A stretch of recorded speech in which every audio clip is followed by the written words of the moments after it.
Magandang tanghali yan mga kapano. Simula kahapon yun, nagkabit tayo ng submeter sa tubig. Pagkatapos niyan, ito na ginawa ko.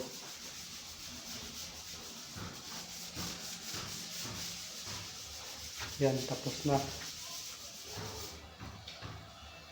Lababo. Ito na lang. Ito na lang ang lalagyan. Yan, simulan natin kanina. Yan, tapos na ang ating lababo. Yan o. Yan. Oh, ang ganda. May design yan. Oh, ang ganda. Yan. Pare-pareho lahat ng lababo. Yan o. May napag-grout na agad yan o. Pabilisan lang gawa natin. Isang araw lang natin tinira. Yan. Lababo. Yan, di ba? Diba? Napansin yung lababo natin, walang grepo, no, di ba? Maganda maghugas pag walang grepo. Pero meron niyang grepo, tinago ko lang para walang sagabal mga hugas.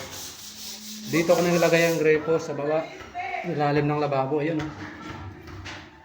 O, di ba? Ang ganda. Ngayon yun lang nakita, sa akin lang. Sino magpagawa, dito lang ako.